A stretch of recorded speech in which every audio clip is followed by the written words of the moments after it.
Coach, what was it like turning the page to Washington after quite an epic celebration on the field there the other night? Yeah, it was super exciting. Players played their tails off. Got to watching the film pretty fast, and excited for this opportunity. What did you take from the Sugar Bowl, watching that tape? Yeah, it was an exciting game.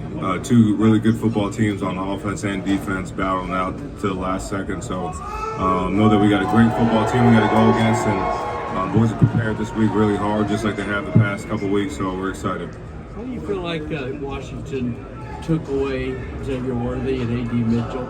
Yeah, I think just did a good job mixing up their coverages, whether it was a back bracket or I think they've got really good DBs too. Both those guys on the perimeter do a really good job, especially number one, super physical, gets in your face, and then they do a good job mixing up coverages. So excited for the challenge. You've had a few opportunities this year to be the acting head coach. I'm just wondering, how have you grown? For me, it's been just do as much as I can to help the team and make sure put us. Michigan head coach Jim Harbaugh in the house. Welcome to Houston. Yes, sir. Now that you guys are officially just a couple days away from the big game, what are you feeling? What's the pulse of the team right now? We're feeling everything's big. Everything's big in Texas. Make sure that our team is ready to go. Big media day, big stadiums, big. Can you talk about the job that your offensive tackles did in blocking Turner and Braswell? Yeah, we prepared all, the whole month and studied every piece of them. Which foot was going to be up, which foot was going to be back, when they was going to make an inside move, what their favorite move was, what their secondary move was. So the guys studied those guys inside and out. So they thought they did a great job on two elite rushers. Trente stepped up in a couple of big games. Just for someone who maybe began the season not sure what their role was going to be this year, just his perseverance and not maybe letting that get the best of him. Yeah, I think for him, he's a super talented player with a bright future, and I think he's helped us in the moments when he's needed to. And I've always talked about it's going to take more than 5 guys to win it all, and we're here now to this point, and those guys have stepped up in big moments. The offensive line kind of ticked off by not winning the Joe Moore Award 3rd year in a row.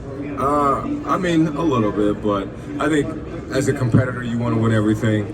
But for us, we've always had one goal, and accomplishing that one goal, and we're going to do everything we can to get that goal done.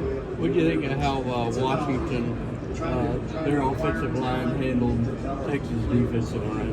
Did you get to watch any of that at all? Yeah, a little bit. I've studied obviously with this week. It's been focused on the defense, but watched a little bit of that game. I already knew they were a good offensive line. I watched them when they played Michigan State, and admire the players that they have on their O-line. I know their coach does a phenomenal job coaching them. So, I know our D-line's excited for that challenge. Did you figure out how they handled T'Vondre Sweat and Byron Murphy so easily? I don't know. I know how that offense works. I know how Penix operates. So he's part of it, and I know the O-line just plays great as a unit. Trevor, you got to play Texas next year, right? Yep. Week 2. As an OU guy, what do you think of that? Yeah, I'm not even focused on that. We're in the national championship, so that's all I'm worried about. Trevor seemed to really set the tone for you guys early on. Some really key blocks, and then felt like the O-line just had that kind of confidence throughout the game. You just talk about the way he's kind of stepped up and knowing that his buddy Zach went down in the end of the year there. Yeah, I think Trevor's played really good all year, and then he just played on another level.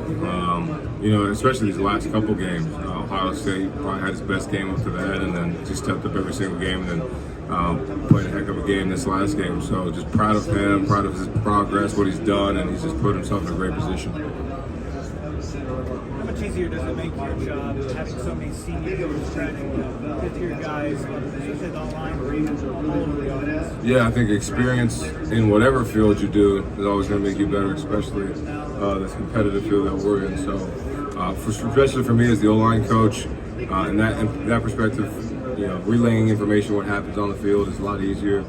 And then with the offense, just those guys being older, they've played the game, they know the game, they can adjust to different things, and it's really helped me a lot. Has Zach had any role in preparation, helping the guys, motivating them, anything like that? Yeah, I think he's always around. He's here, and he's just always with the guys. Spiritually, he's with them. mentally he's there with him. He does a great job of just feeding little tips and things that he sees as well. So he's in the meetings and he does everything he can to help us as well. Coach Moore, what position group on Washington's defense stands out to you the most? Is it the defensive line or is it something else? Yeah, I think it's a collective. They're a team defense. They play great team defense. Everybody swarms to the ball. It's not really specifically one unit. They just play great together, and that's why they're here. There was a lot of talk about Milroe and the quarterbacks and everything going into the last game. Do you feel like Blake almost got overlooked a little bit, and just how special does it have the way he stepped up in every big game this year? Yeah, I mean, for us, we don't really look at that, and I don't think Blake ever looks at that. I think every team's always looking at Blake. He is the leading touchdown maker in Michigan history, so there's always eyes on him, and he just did what Blake Corum does in big moments, and just so proud of him, and knew that in that big moment we had to get the ball to two. Is he a clutch runner? Is that a thing? Yeah, I mean, he's elite in every way. Everything you can think of is in the back as a person, so he's just a phenomenal player. Hey, Sherrone, how much did Braylon Trice pop off tape when you saw him crushing at 7 pressures, I think, against Texas? Yeah, man, he's a really good player. Explosive, plays with great fundamentals, great hands, got a great feel for rushing, and just does a good job in every situation. So, someone we got to definitely have our eyes on.